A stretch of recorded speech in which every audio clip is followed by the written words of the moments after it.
Welcome to r/Bestof Redditor updates, where OP's husband goes insane and tries to murder her. Our next Reddit post is from r/relationship advice. I'm a 30-year-old woman, and my husband is 35. My husband has been experiencing behavior that has only become increasingly concerning. In the past 2 months now, he's been talking about things that he claims are happening, but he's never mentioned before. For background, when his behavior first started getting concerning, I managed to convince him to go to the hospital to get checked out for his mental health. He wasn't even seen by a doctor, and he was told he just needs to take certain medicine to help him sleep. The issue is, he also smokes weed, so this medicine doesn't mix well with that. He won't quit smoking. We also have 2 very young kids. Back to the weird recent behavior. He claims he had an old email with an inheritance that got hacked and he needs to access it. I tried helping him get on it, but he hasn't used it in literally the 12 years we've been together. I only knew of its existence previously when I helped him switch his Facebook login, and that was an email attached. Another example is that he believes everyone is talking about him to me and everyone else. I mean, literally everyone else. He thinks there's some sort of big thing planned to hurt him or do something horrible to him soon, and we're all in on it. On a few other separate occasions, he's asked about a show that we're on and asked how much money I'm being paid to keep a secret. He also thinks I'm having secret phone calls and that I've apparently left the room to accept these calls, which then only results in me coming back crying about something I've apparently discussed on the phone. Whenever I try to explain to him that none of this is happening, he fights back saying that I'm just lying to him and to tell him the truth. That I need to tell him the truth or something bad is going to happen. It's gotten so bad, he ended up getting fired from his job because he was barely showing up. He kept going to the cop station to make a report instead of going to work. After he got fired, there was some sort of tense situation where they ended up calling a wellness check for him because they were afraid he was going to come back and hurt someone. The cop showed up while I was also home, and he said that he wouldn't hurt someone, that he only acts in self-defense. In recent weeks, he's gone from screaming at me demanding answers to just not talking to me at all. At this point, I'd rather he just not interact with me. The reason I'm writing this is because of what happened today. It was a nice day out, and I asked if he would come with me for a walk with our kids, to which he agreed. He barely spoke a word to me or the kids on this walk, and when we came across a playground, I asked if we should take the kids there for a few minutes of play. He then got upset at me for suggesting it and said I always control everything and I'm the queen of decisions. I didn't even tell him we were doing that. I just asked. When I mentioned this, he just said, "Do whatever you want, like always." So I figured, why not? So I played with the kids at the playground and he did his own thing. Someone left a couple of various balls there and he was throwing them around. He then picked up a football and threw it in my direction. It flew past me a couple of feet from me. I asked why he did that, and he said, "Why are you upset? It didn't hit you." To which I responded, "Well, what if it did?" He said, "If I wanted to hit you in the head, I would have thrown it that way." Then he started on a rant about how he's going through the same thing with everyone lying to him.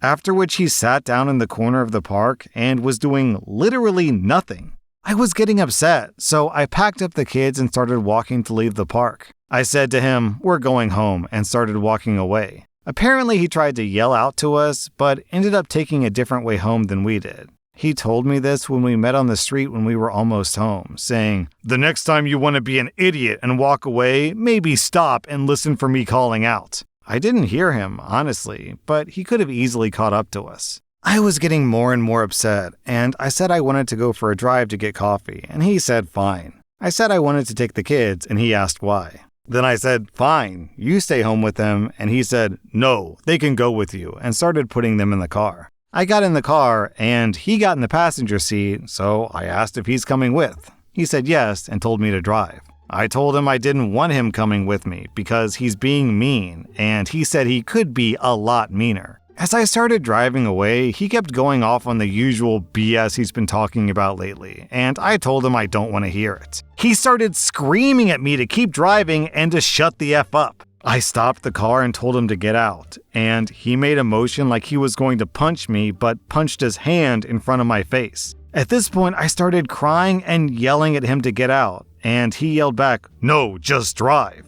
I then said I should just drive him to the police station for that, and he said he would choke me unconscious before we even got there. I was crying even more at this point and said I don't want to be with him anymore, and I went out, but he said no. He continued to be a dick for the rest of the car ride, where I pleaded with him to not treat me this way, especially in front of our children. It's not fair to them or to me. He said not to bring them into this. I said, how couldn't I? They're literally in the car. Anyway, after I drove us home, he asked how long I've been waiting to break up with him and who I'm replacing him with. I told him I haven't been and there's no one else, which of course he doesn't believe. When he got inside, he even taunted me saying, I should take you to the cop station, in a girly voice. He's outside smoking and I'm inside with the kids writing this. Of course I'm shook up currently and I don't know what to do. He wasn't always like this. Literally only the past couple of months his behavior has been this bad. I miss the person he used to be. I miss that he would spend time with me, with the kids, but he spends all his time by himself now. I don't know what he's going through, some sort of manic episode or what's triggering this change in his behavior, but I really don't know what to do. Alright, I don't know where the update's going, but it sounds like this guy's having like schizophrenia or something. Then, 6 days later, OP posted an update. I left the house the night that I made the post, but I went back the following day. I wanted to be able to collect some sort of evidence I could use because my spouse has been really good at downplaying his symptoms to an authority figure. So a couple of days after the post, he didn't really engage in much conversation with me or our kids. Every time he entered the room, I set my phone to record. I didn't get anything until Thursday, when he finally started talking to me again. He was questioning who I've been talking to about him and who's been trying to sabotage his life. Obviously, I denied everything, because there's no one talking to me about him, aside from this Reddit post, which he didn't know about. This started to anger him, which included him yelling at me and saying if anyone is talking to me about him, to bring him to the house so he can take care of them himself. I tried not to engage anymore, which made him more upset, as he was continuing to demand answers from me. He would then say, "Oh, I want to hit you," or "Don't make me slap you," when I was either not answering or just saying I didn't know what he was talking about. I got this on recording.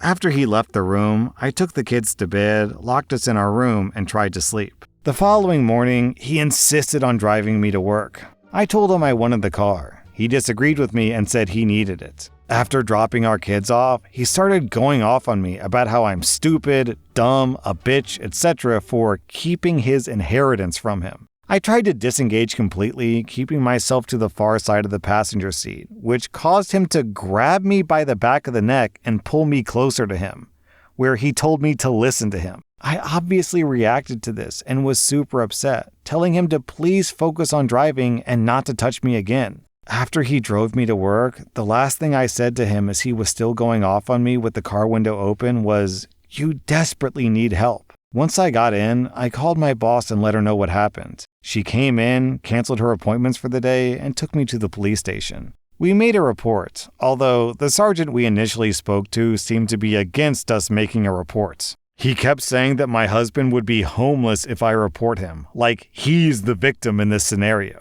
I told the cop that my safety and the kids' safety should be more important, and he brought in a different officer to make the statement with me. Once I completed that statement, they let me know to stay away from the house as they were going to arrest him, and they would call me once he's out of the house. About 5 hours later, he was arrested. Apparently, he was very compliant, and with all the information I provided, they actually took him to the hospital, and he's currently on a 30-day psychiatric hold. He'll be going to court at some point for uttering threats and assault, but seeing how he doesn't have a criminal record, I'm sure it'll just be a slap on the wrist. So as of now, I am home, safe with the children, and we're getting our locks changed. I will also most likely get a protection order, but in an ideal world, he gets better, and that's not necessary. Then, 4 months later, OP posted an update. My spouse is doing a lot better. He received the treatment he needed in the psych ward of the hospital, gets a shot every so often, so instead of taking pills, he only smokes cigarettes now. He's back to his normal self, engages in conversation with myself and our kids like he did before this crazy stuff happened, has a job, and honestly is being a better partner overall. It took a lot of time for me to feel like I could trust him again, but we've taken a lot of time to work on things and get back to how we should be. I know a lot of people wanted me to leave and never look back. but you have to realize how he acted in my initial post was nothing like how he is as a person. Obviously, he had some sort of weird psychosis happening, which could have been a result of a high intake of marijuana, plus a couple of added stressors. Then, 10 months later, OP posted an update. To keep things short, things really hit the fan this year. He didn't take the medications he was supposed to, reverted into another major psychosis episode, which ended in him attempting to strangle me after I disputed his delusions. He was removed from the home, and there's a protective order against him for myself and the kids. This happened earlier this year. My kids and I are safe and haven't heard from him since. Don't be like me. Don't trust that someone will get better or attempt to work on their horrible mental health when they haven't proven to be reliable in other parts of their life. Don't try to fix someone who can't be fixed. Or rather, just don't try to fix people. Yeah, I don't know what's going on here. This sounds like, a brain tumor or schizophrenia or some sort of just weird psychosis where...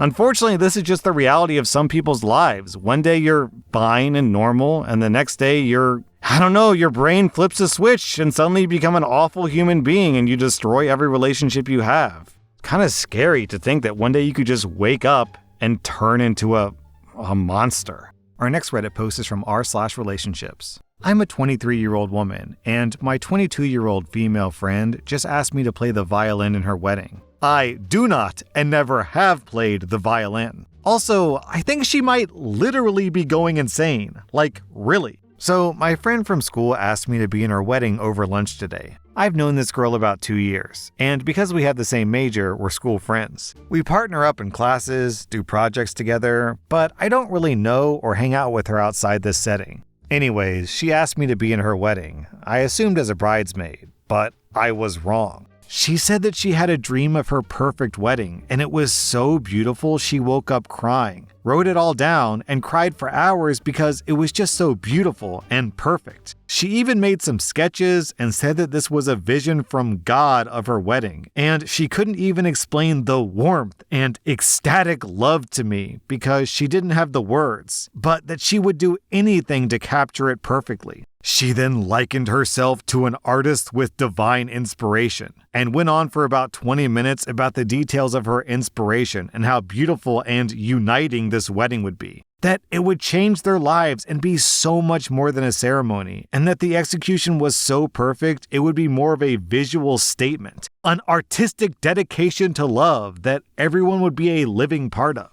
In this beautiful, perfect wedding, I am on the front left on the aisle, playing violin as her guests arrive. In a long white gown, feathered and beaded, and soft, very romantic. I'll know it when I see it. I laughed and told her that I've never played the violin before, and as such, may have a hard time performing for her guests. She told me I had a year to learn and that this was extremely important to her. I looked at what I could of her beautiful wedding notes. They seem really insane.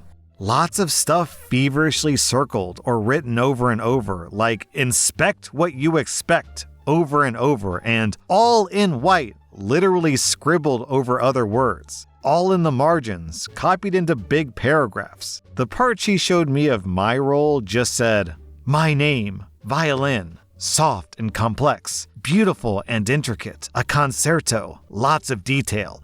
Wow, the guests." I don't know how to play violin at all. I've literally never touched one. She sounded like she was on drugs talking about it. She was feverish and flitting from topic to topic and talking about how maybe I could compose something, but she wanted it to sound so intricate that no one would believe that it was just one person playing it. It seems beyond normal bride stuff. And when I told her even if I did have a year to learn to play, it would be basic at best, she slammed her hand on the table and said, "Stop!" Then went right back to her cheery, excited talk about her divine wedding. I very gently tried to refuse and told her that this wedding sounded really important and that I would be happy to try to find a professional to play for her, and she just said, No, it has to be you. I'm sure of it," and went right back to talking as if I'd suggested wearing a hat to the beach. just really casually dismissed. Then she dropped a bomb. Besides, I already bought your violin, and it was almost $2,000. What? I don't know how to play. I told her she was being insane, but she just kept making no noises or putting up her hand saying, enough. Eventually, she just said the violin would be here in a few weeks and that I needed to find someone that gives lessons and learn, and that she believes in me. She told me that, worst case scenario, I get to learn a skill most people would love to learn, and that if I do well, I can have the violin as payment. I don't want a violin. I don't play. Then she left, and here I am, dumbfounded. I can't exactly cut ties and run. It is summer now, but we have a class together currently, and 3 classes together in the fall. I can only see her getting crazier about this. She's scaring me, and while she's always had a flair for the dramatics, she's never been this crazy before. I'm not really sure if this is just mega bridezilla and she'll get over it, or if I should just pretend that I don't know her, or if I should call a loony bin to come pick her up, or just take up the violin and hope that whatever god of weddings visited her grants me magical powers. Then, 2 days later, Opie posted an update. So I sent a message to her fiance and added after, I'm really worried because this seems pretty mentally unstable, way beyond normal bride stuff. I got the following reply on Facebook from her, not her fiance, at about 2 p.m. today. Thanks so much for trying to tell my husband I'm crazy. Thank God he understands what it's like to love someone and what planning a wedding is all about. Excuse me that I have a dream I'm passionate about. Trust me, if you ever get a ring with that attitude, you'll understand too, but I doubt it. Nice try trying to get in between us, but guess what, sweetie? Nothing can tear us apart, least of all you.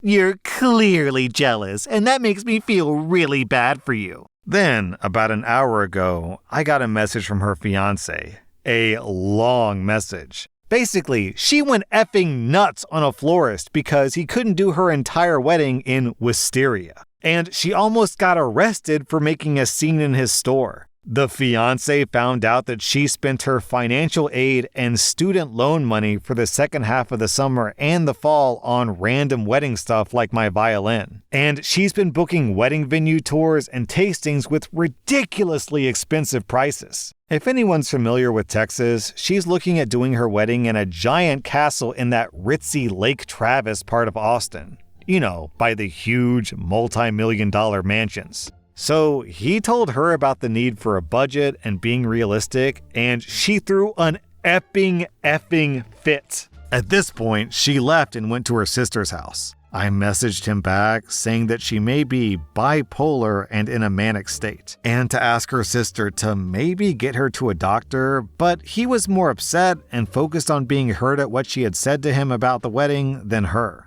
She threw a right little tantrum and accused me and the fiance of sleeping together. I told him that, needless to say, I would not be playing violin in their wedding and that I was sorry for any trouble. But I really did think it best that he seek some mental health help for her. He said, "You made your point, but you don't need to rub it in. I can take care of my family." I told him I understood and wished them the best, and I guess that's that. I didn't see her in class today though, and it looks like she won't be coming back for the fall unless she has a plan to get more money.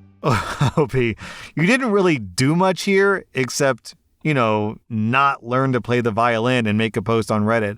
But still, I think you handled this situation about as well as you could have by just kind of distancing yourself and not engaging too heavily with the craziness. I agree, it does sound like the bride is going through something. I don't know what exactly. Yeah, it could be a manic episode. Hopefully she gets whatever help she needs. That was r/Best of Redditor updates. And if you like this content, check out my podcast where I publish the exact same episodes. Also, hit that subscribe button because I put out new Reddit videos every single day.